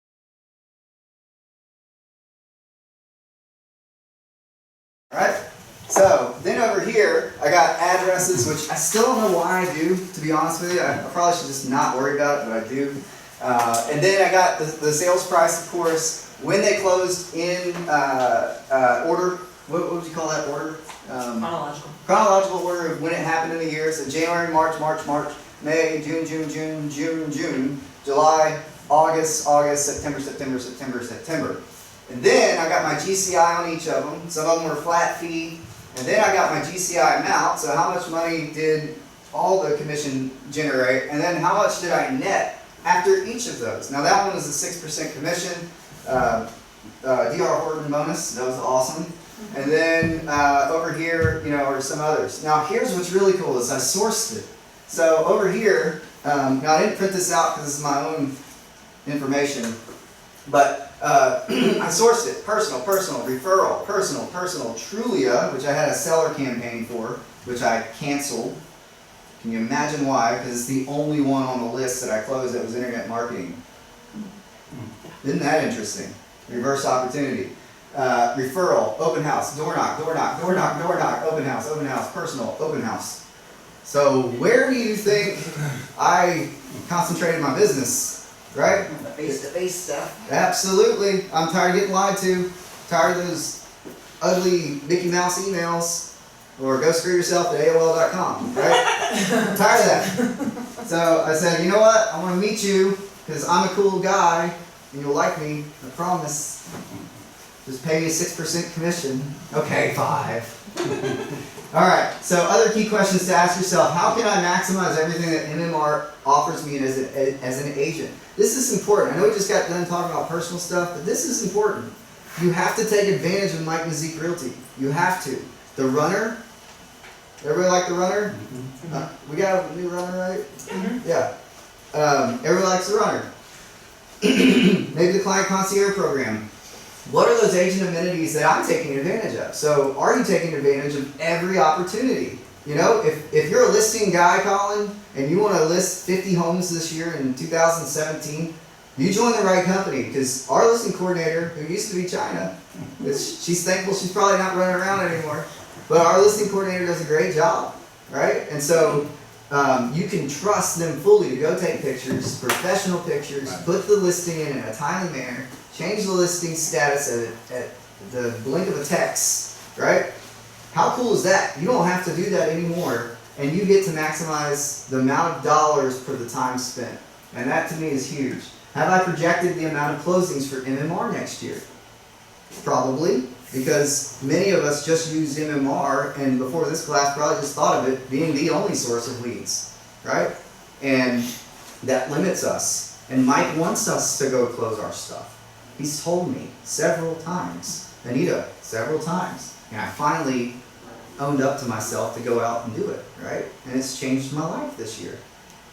Am I using the systems the most efficient way to generate the money for me? So are you, and I can't say, I'm just questioning everybody, including myself, am I using Top Producer the best way that I should be? Probably not, right? Am I using my email systems the way that I should be? Am I tracking my leads and putting value on, like I showed you in that spreadsheet? I'm putting value on every single lead, not just after I closed it, even though that's a great way to start, but as they're developing, are you putting a value on that? Am I gonna make $6,000 off this lead? Heck yeah, I'm putting that in Excel. $6,000? Man, people are chomping at the bits to make $6,000 in 1 month. All I gotta do is close that thing. And what if I actually close 5 of those in 1 month? Is $20,000 a month really that far away from me? No. Could I be making $240,000 in a year with Mike and Z Realty? Absolutely, right? So what I do is, and what I did, but I'm going to do more of, which Mike would be so proud of me for saying this, is I did not, because I was so focused on gathering my own business this year, I lost focus of how important Mike and his lead generating source is to filling in income gaps. I missed out, I figured it out the other day, I missed out on $45,000 of Mike's stuff. Not that, it was stuff that I didn't ask for. I didn't take phone shifts very much. I just didn't. But I missed out on that. And I factored it into the months that I actually started concentrating on all this. And at 4 or 5 months or whatever it was, I would have lost $50,000 that I could have had, which then would have made me closer to $200,000 a year. So that's significant to me. So yeah, 2017, Mike's a part of my business plan. All right. Let me look at the time real quick because we kind of. Okay. All right. Are you gaining anything? Okay. Is this helpful? And if you want to chime in, interrupt me. I have a lot to give you, and we still have a lot to go. So outside of MMR leads, there are other ways to close deals. We've realized this. I realized this for the first time last year when I did an open house on the house that I was selling. It was my first open house. And it was so easy to do that open house. I didn't have to check with the seller. I didn't have to worry about the dogs because it was my house. Alright? So I did my first open house. And luckily it was at a low price point. And by the way, when you do your open houses, don't just pick an open house. I mean, you can if you want, or a house that we have or whatever that's high price point. You need to think about this. If it's far from the road, and generally speaking, at lower price points, you're going to get more internet traffic is what I'm learning, the lower the price point. So you're going to get, so I post this in Realtor.com. Well, I have our listing coordinator post it to Realtor.com. And I do it on Thursday. Every Thursday, if I'm doing an open house, it's posted online. It gives them 2 days to hit all the tire kickers who are unfaithful to their agents. And they're coming out to your open house, right? And I did get I believe I got 2, maybe 3 listings off doing open houses this year. So if you're a listings kind of leaning agent and you want to change that about yourself, open houses are great to have. So, but I've had other ones that I thought would generate tons of traffic, and I wanted to change my price point, which we're going to talk about in a minute. I did Shirley's listing over in Allen. It was like $350, and I literally got maybe 5 people, which is actually a good number. But they were all tire kickers. What my numbers have been is anything, if you can get 10 to 14 people through an open house, you come away with at least 1 good buyer. And maybe a listing, maybe, but no promises. So, but buyers sometimes have to sell their house. So, just saying. Alright, this is a mindset thing. In that moment, when I did my open house on my house last year, I had one guy, he said, hey, I got an agent, thanks a lot. I had 2, maybe 3 people come to that open house. I gave him my business card. He didn't want to give me his information. He calls me back after 2 weeks and said, hey, my agent screwed up. I still have your business card. Would you like to show us houses? I said, yeah. So I showed him the house, closed him last December.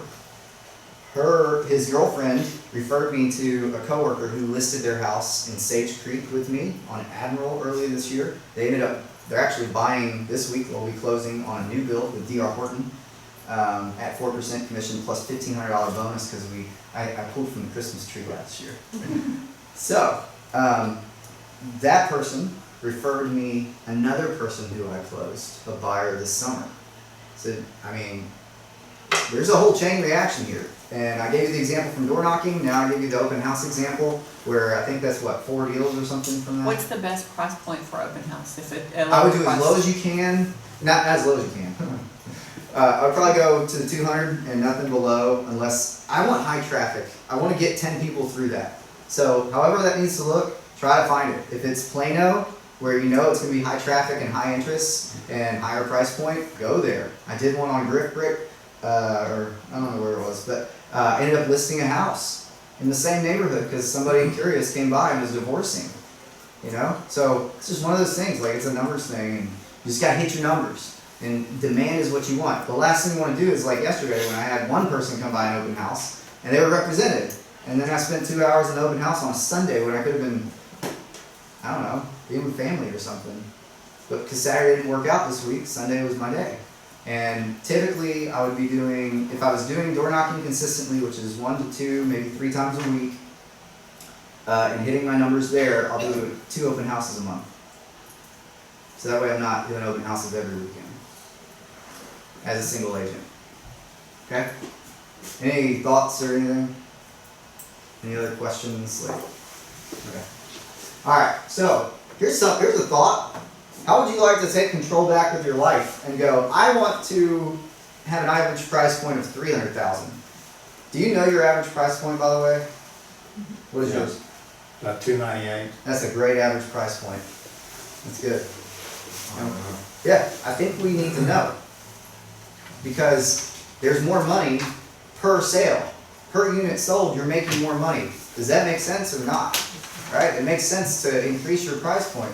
Now for me, I've had to grow into that. I was more shy, kind of like Jelaine. I'm not really shy by nature anymore, but I was more shy, especially when it comes to door knocking and open houses. And I've had to work my way into that and up in price point. And so now, after a full year of going, man, imagine if my price point wasn't $250 and it was $300. I'm a $200,000 agent. That's a big difference. And I sold the same amount of homes with the same amount of stress, hopefully. Right? So, all I'm saying is, it's something to think about. How many homes could I realistically sell in this area next year? So is there an area that you're going, hey, how many of you like driving to, I don't know, Caddo Mills? I don't know, Kaufman, maybe Mineral Wells, right? Aren't you over there on the west side? I'm in Little Elm. You're in Little Elm, okay. So that would be Sanger. Yeah. Like, I don't think we like doing that. If we don't have to drive very far, well, let's control that, right? How did I do that? Well, I focused on Wiley. Where do I live? Wiley. The average sale that I had was less than 5 miles away from my house. I took back control of my life. I wanted my life back. I'm tired of running here and there and everywhere, chasing dollars when I discovered a way to control it a little bit. It's not always completely controlled, but I've discovered just by really hashing it out and going, how do I want to make more money, drive less, put less miles on my car. I bought my car brand new in March, and it's still got 9,000 miles on it. So I don't know how many miles you drive in a year, but I thought that was pretty good because it was like more like 14 or so last year. All right. So think about the area. Think about the price point. What is your broker split, right? Colin mentioned. Like, think about your broker splits. You can close homes, which sounds like big business, and still not meet your income goals. So where are you investing? I think Colin came here because he realized his return on investment wasn't what it should be. Right, and also that I couldn't deal with buyers. With Mike, I can do buyers, and I can have this. Which generates you more money. I mean, it's a chain reaction. So. That's awesome. We're glad you're here. And I hope you sell key. Beautiful house. Anybody want a 650 house? How will I attract these sales? Okay? How are you going to attract your sales? You need to be thinking about that. Is it door knocking in your neighborhood, Ryan? Is it doing open houses around your area, Andy? I mean, it could be. You know, like, what do you want to do? You know, one of my goals in the next 5 years is to be the featured Wiley real estate agent. Like, I will be on billboards. I already decided it. I don't want to speak too soon. As long as real estate's good to me, I'll be good to it.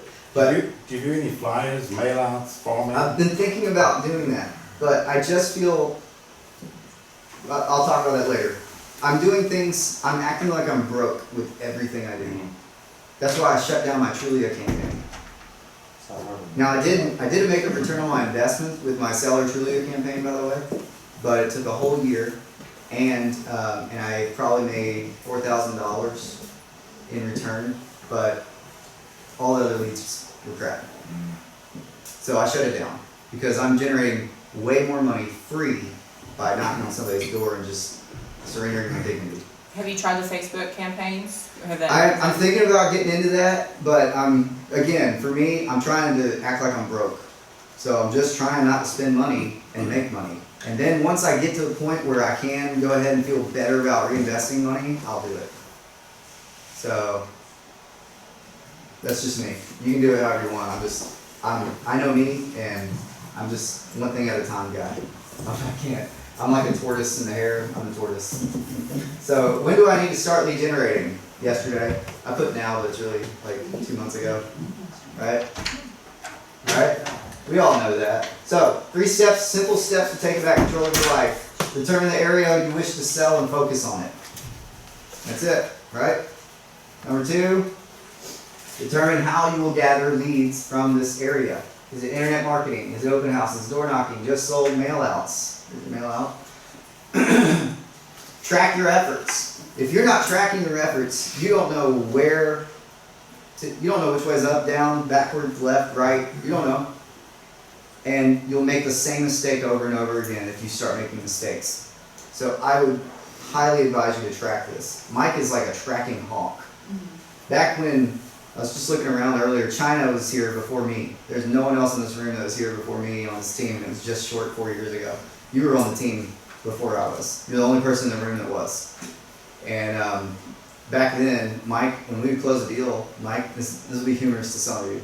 Maybe not, I don't know. But back when we closed the deal, he texts you immediately and go, hey, what was the source on that? And at that time, you knew that he was writing out your check. Because we didn't get paid at title. So guess what we would get paid? Hey, come by, the check's under the bucket at my doorstep. Right?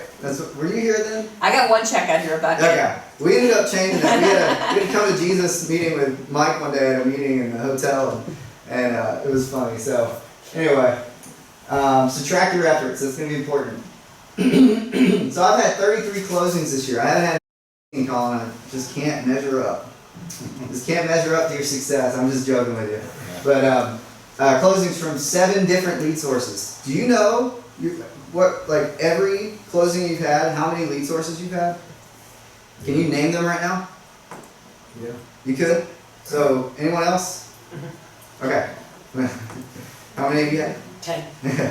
Okay. She definitely can, because she's been working with me, so she knows. 1 from you, 2 from you. So, alright, so anyway, I know this because I've tracked it. So, on your little sheet, I just wanted you to have fun, because it's kind of, it can get boring with a bunch of information. Can you try to get this right on your sheet before I show you?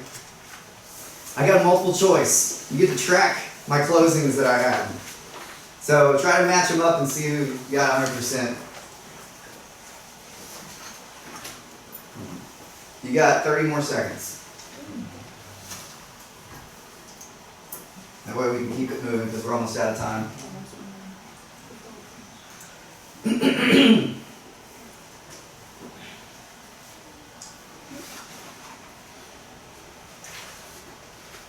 And really I did this exercise because I want you to practice, I want you to see where the leads can come from, and I want you to practice knowing the importance of it and all that kind of stuff.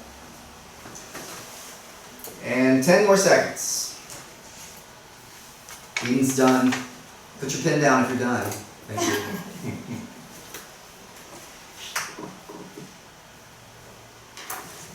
Alright. We ready for the answers? Don't look up if you're still working. You done? Okay. It's just for fun anyway, so. Alright. Check your answers. You didn't use the letters. Oh, you didn't use the letters. Yeah. Dang it. Oh, I didn't? You used the numbers. That's okay. Wait, what? So that first one, you just did the numbers, not the letters. So it's actually B, C. Oh, sorry. I'm not a teacher, you can tell.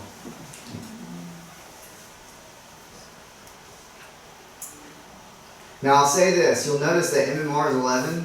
You can tell where I focus my business, right? And that's where it kicked me in the gut, because I realized, like, I should have closed more like, well, I think my goal was 25. So I didn't even hit my MMR goal because I was so distracted by working my own business. I was overwhelmed with trying to follow my own leads, right? And had I had done that, I'd be a $200,000 agent right now, standing in front of you. So that's why I wanted to point that out, because MMR matters. It's a lead source that really matters. And if you're working your stuff, you're gonna make money. You will make money, and money counts. Last time I checked, $1 is $1. I don't care where it came from. So, but this goes back to determining the kind of agent you want to be, where you want to dominate, what area, what price point. Taking control of your life looks like that, with maybe a little more success from the MMR range of things. Is that a good little exercise to teach you about the sourcing? I thought it was, so it's the best I got. You have to live with it. All right, it's likely no secret that lead follow-up is duly as important as lead generating. The power of seeing value in each lead is where this comes into play for most of us. It's been found to be more motivating when you have something to look forward to each day. So here's what I know. Like, how many of you actually plan your day the day before? Okay, me neither.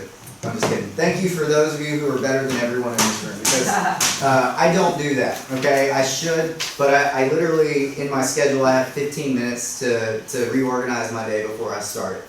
And it's already got a kind of a pattern, but what I've learned is when I wake up and I have 20 emails, which could include offers and DocuSigns and who knows what else, I end up getting distracted if I take care of those first. So one of the things that I'm working on and getting better at, that I'm not a pro at, but some of you are, which is awesome, maybe we can learn from some of that, is planning my day before. How good does it feel to know what your day is? I mean, other than appointments, knowing that you're going to wake up and you're going to crush it on lead follow-up. We don't get very good feelings when we do the lead follow-up, right? It's not like, oh man, where's my coffee? I can't do lead follow-up without coffee? The kids threw away my coffee? I can't work today. It's a day off, right? And I'm having fun with it. But at the same time, I don't know anyone here. Does anyone just love lead follow-up? Please, I will hire you. Okay? I don't think anybody does. Why? Because it's not fun. You're searching for business. You're the hunter, right? And you're like, man, I'm just hunting. When am I gonna snipe something? Why can't a freaking lead just fall on my doorstep and go, hey, I'd like to buy the house down the street? It's not gonna happen. It's a dream. But when we execute lead follow-up, we've already gotten the generation of the lead. But follow-up is where we lose money the most. More than after we've been showing them, and then they say, I don't like you. Right? I hate that feeling, by the way.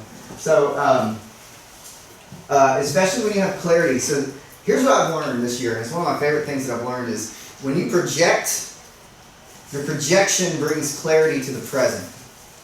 Projecting the future, is my quote, brings clarity to the present. More so than anything else that I've found this year. Now I could be wrong, someone much more smarter like John Maxwell or Zig Ziglar could be preaching something else. All I know is this worked for me. So if I'm projecting my future, I have more clarity in my present as to where to invest my time. So if I know that there's a chance that I got buyers just salivating for the next house on the market, I'm going, hey, that could be a February closing. Cha-ching, right? But if I'm waiting around and I don't even know because I'm not tracking them, and I don't know, maybe they're going to bring me a $3,000 commission, and I don't even know because I haven't outlined it, and I'm going, I can't show them this weekend, I'd rather go to the fair. Right? Or something like that. Well, you just said no to $3,000. I'll take it. Refer to me, I'll take it. I'll put it in the system and sift them out and close them. Right? So we have to be always thinking about the clarity and the monetary value of our leads every single time we talk to them. Alright? We're almost done, I think. What kind of pipeline system do I have? Is it helping me? I just showed you kind of a spreadsheet of how I have my pipeline set up. There's a really simplistic, I just talked to the guy and he gave me a free 6-month subscription to moregci.com. Anybody use that? It's a cool source.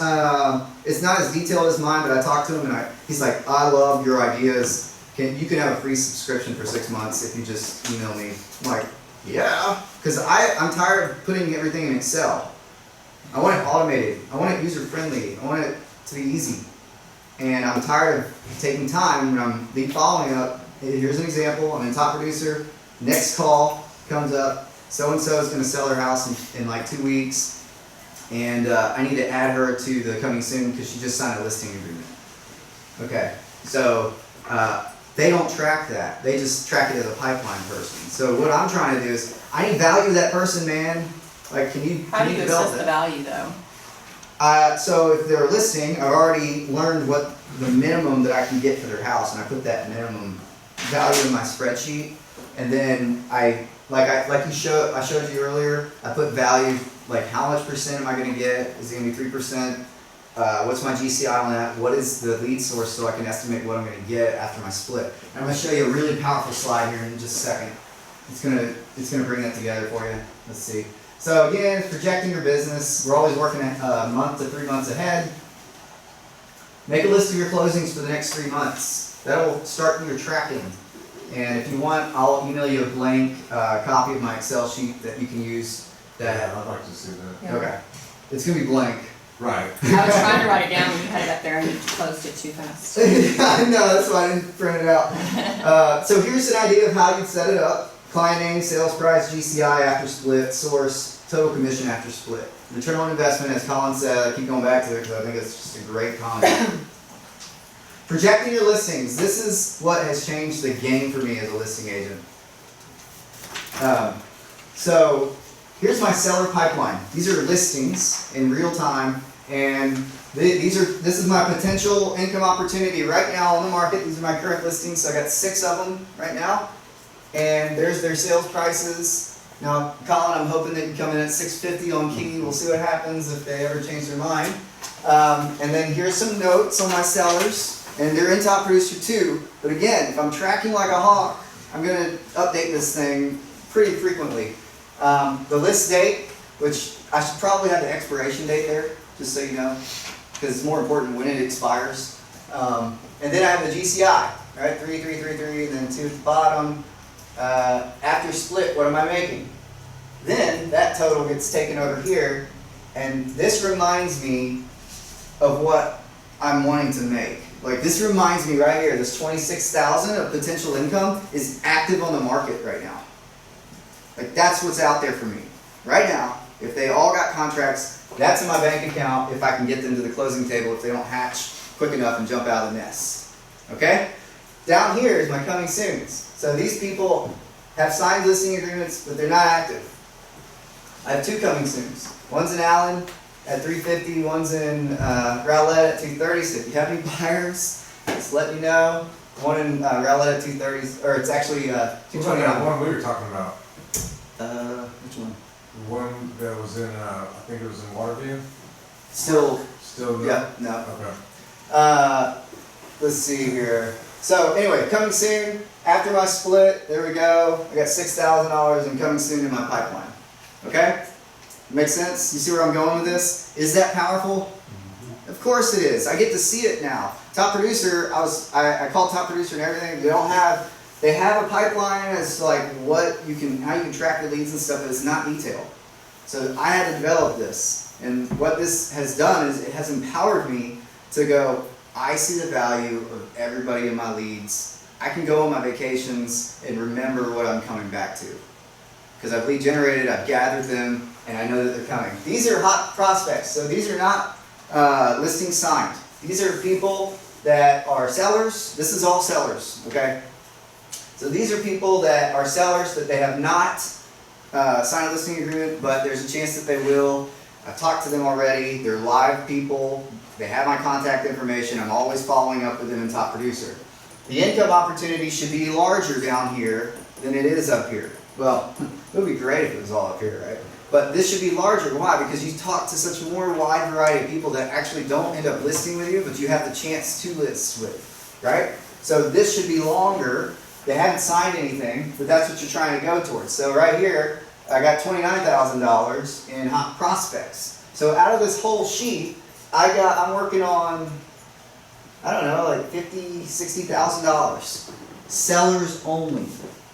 Okay? That should tell you, after my split, that's all after split. So that should tell you the importance of tracking your people. That's very powerful. And the only way you can get to this, because some of you right now may just have maybe a couple here, maybe one here. That's okay.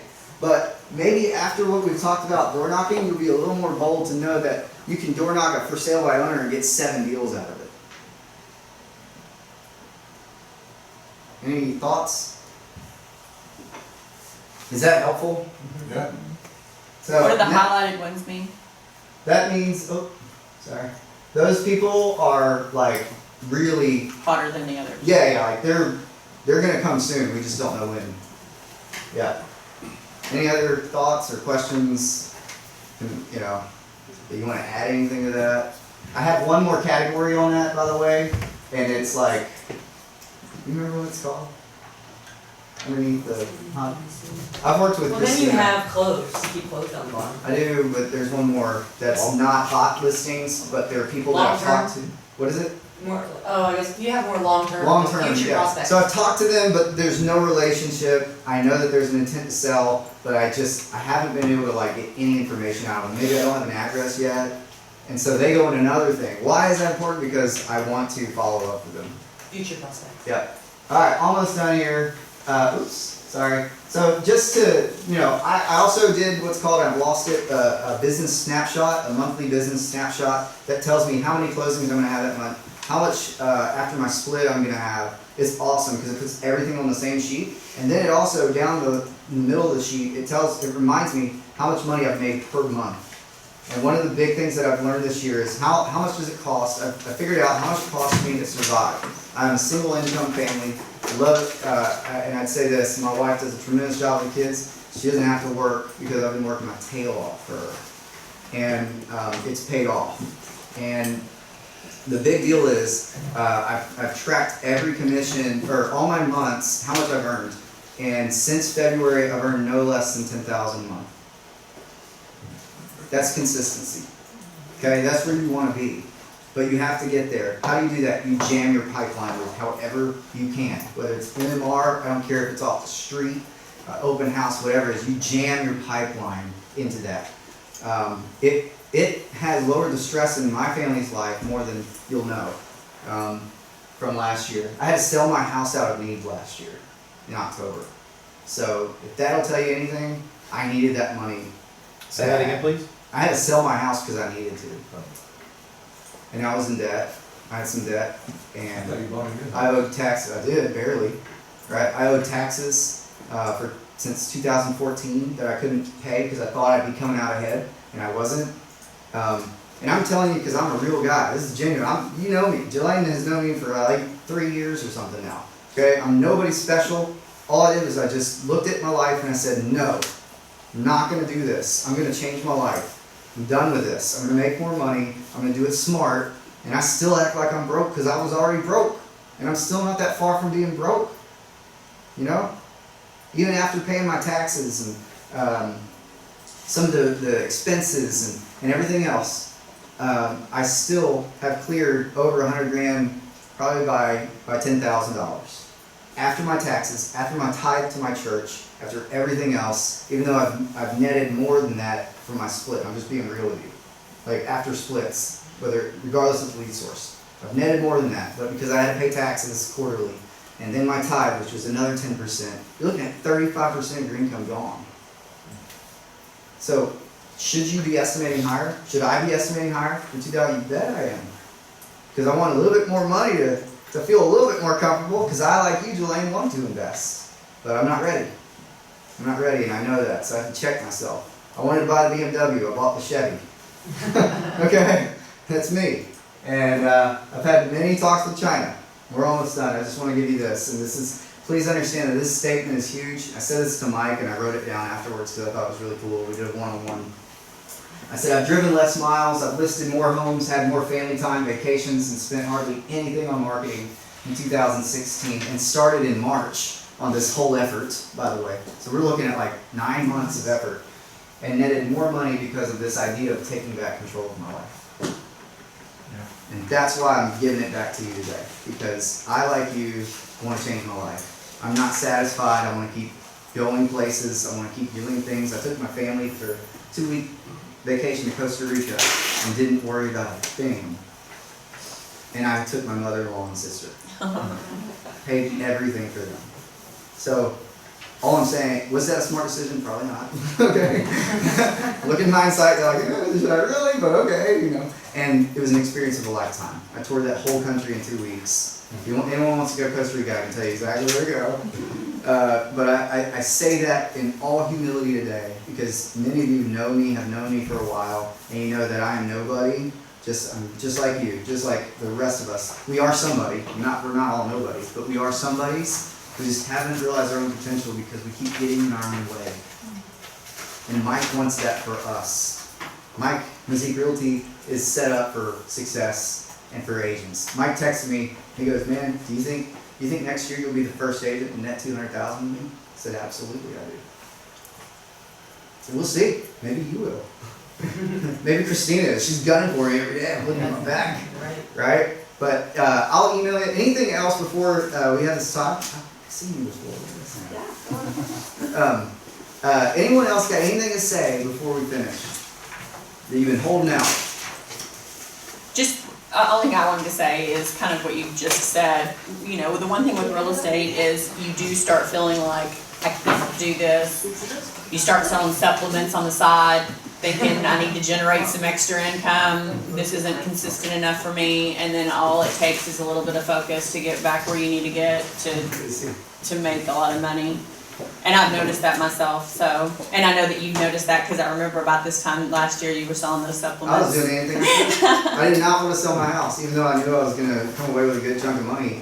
I didn't want to sell it because I loved the note on it. And I barely qualified for my brand new house in D.R. Horton in Wiley. And I barely qualified. With income like this, I could have qualified for way more and not had a problem, but I didn't because 2 years of work history mattered as a self-employed person. And I didn't have it. So yeah, I mean, that scar is like all down my body. Going, that's why I don't spend in marketing. That's why I'm willing to go door knock. That's why, and then once you discover the power of sale leading to sale, you're going, man, this is huge. I'm on to something. But it's not until you start having successes, breeding successes, that you really start to get traction. And I'm not where I need to be. I stand here today. I'm giving you stuff that I should be practicing every day that I fail at. But I think it's wise to share it. So, all right, thanks for coming. We're gonna have Ken. Ken, all right.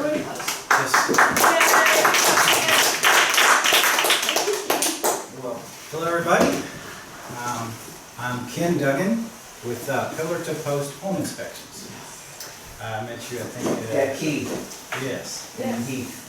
Yep. I met you at open house. I do a lot of inspections all over the Dallas-Fort Worth area, and I just wanted to kind of tell you a little bit who Pillar to Post is and how we can help you deliver a nice professional inspection to your clients. Pillar to Post has been around for over 20 years. We're the largest home inspection company in America. We're actually a franchise. I own the franchise, Dallas, Rockwall, all over the Dallas-Fort Worth area. And what we're really known for is offering a nice professional home inspection to your clients, and this is what they get. They get a printed report on site with color photos, and putting this nice binder for them. So I've done quite a few inspections for Denise and Jessica. So anyway, I just wanted to have the opportunity to come out here and show you guys what a great system this is and what I can do for you. Because in this report, it has a lot of great information, especially first-time home buyers. When they have this, it gives them a lot more information than just an inspection. So it has my business card right here, and you can put yours right here next to it. This is a website that they can get on. It's called livingwithmyhome.com. It gives them lots of great ideas how to remodel, decorating, gives them a lot of coupons to save money. This is our code of excellence that we've gone by. We've done almost 3 million inspections. We're actually on the cover of, we're on an article in the Real Estate magazine this month. So that's something you might want to look at. That's really, we're really proud of it being in that magazine. So anyway, here's a report. What I'll do is I print it out, and you've seen these, but this is what makes us unique is that we put it out here, and then I put everything right here in the front, and I call it a report summary. This way you guys can go through the report, and it's all just right here in the front, everything that I found with the house. And it makes it convenient for them to go through it. And then of course, through the main part of it, I put a lot of pictures in here. And underneath the picture, I put a little comment to explain what I did with the picture, what the picture means. And so this is what it is. So as you can see, this is a nice professional. And of course, then it's emailed to you and the client as well at that time of the inspection. It's not the next day or anything like that. So it's right away. Because I know how fast these closing, these auction periods are, how short they are. And I can do an inspection 90% of the time within 48 hours. So if you need one, I'll do it 7 days a week. I do a 9 a.m. and a 2 p.m. 7 days a week. So if you need one on the weekend, call me. I'm working when you are. So anyway, this is the report. It also has a lot of good information in here too. It's like a little seasonal maintenance checklist that they can go through to, every spring and fall to check off their house, make sure everything's right. And then a lot of record keeping can be put in here. There's a little packet in here for you for receipts for home purchase records, remodeling, construction improvements, property taxes, water usage, electrical uses, and so on. And here's a lot of different coupons that they can take advantage of, especially if they want to do a remodel. Flooring, pods, security, California closets, there's a whole bunch of them. And then they also get this. This is one of the things that I handed out to you. This is a remodeling and construction estimate. So this is great if wherever you go on a showing, and you know how many times they probably ask you, well, how much do you think it costs to fix that? Well, this right here will tell you everything, a general idea of pricing from fences to gutters, air conditioners. So this way you can look at this, keep this with you, and then you can give them an answer. So it's a nice little tool to use when you're showing a house. But they also like this too, so when they get a quote, they can compare this, make sure that it's reasonable with the rest of the quote. And on the back, it has life expectancies of everything. So it's just, when I see a water heater that's, 15 years old, say it's functional, but you might want to budget for replacement sometime because your life expectancies exceeded that. So, but anyway, this is just an idea. This is what we have for that too. Now, as far as what I offer, I do everything from, we have different packages. The next brochure that you got is our packages. So I have many ways you can book an inspection. You can call me directly. You got my direct cell number on my business card there, and then that other number is my booking center. There's a group of 30 people, all they do is book inspections all day long. And they can explain to them everything, the pricing, the options that they can, what they want, and then book it, send them the agreement, it's all done in one call. That's one way. Now if you like, you can call me directly, and I'll work with you. We'll get it set up that way. You can book an inspection through my website. So, there's different ways to do that. Now, any inspection they choose it gets the book. So, it's the plus package that you see, includes what I just showed you. Now, the next package that is available is called the premium package. If they want to upgrade to that, that will be included. They'll add infrared scanning, appliance recall checks, rodent inspection, lifetime guarantee. They can call me anytime they want, as long as they own the house. And they can do that anytime, really. And if they have any questions, I'll be glad to help them out. And then the third option is the prestige package, and that's mold and allergen testing. So if they're concerned about mold or something, what I do is I vacuum a few areas of the house, I collect dust samples, and send it off to the lab. In a couple of days, I get an email report of 36 possible molds that are found in the house, and if they're elevated or not, which type of mold it is. I can't even pronounce some of these molds, they're so. But it does give you a good idea, and if there is a high number, then I would want a mold remediator to come out and further investigate what's going on. That's just an option for them. So anyway, my prices, they start at about $310, and they go from there depending on the size of the house, what package they want. I'm certified for pools, septic systems, sprinkler systems. If they want a termite inspection, I do have my guy that can come out, meet me there at the house. I got one just this afternoon, and they're ready for me whenever I need it. So just let me know, and I'll arrange it all, and that's done. So that's pretty much it. So when you say, I'm sorry, when you say your average price 310, is that around 2,000 square foot slab home? 310 starts about up to 1,500 square feet. That's just like a condo or, a small little house. But if you up to about an average 3,000, 2,000 square foot, you're looking at about, close to 375, 400. It's average. It's a competitive price. But you're getting, pillar to post we're not Ken's home inspection, But anyway, that's what I like to offer. And you can talk to Denise, Jessica. Look on my website. After we do an inspection, the agent and the client will get an email of a survey of how I did. It's a rating of 0 to 10. You know how this is. And then they put a comment. Every rating goes on my website. So look on there and you can see what people say about me.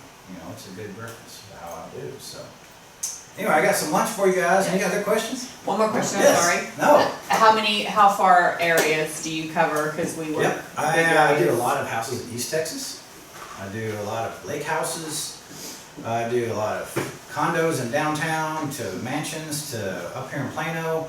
I just did one in Sherman. I did one in Red Oak. So you go everywhere? Pretty open. Okay. I did. Sometimes I go to Fort Worth, but it's just me right now. But I'm going to be, eventually hiring some guys. So. So. All right. Thank you. Thank you. Very good. Yeah. All right, let's get some lunch, guys.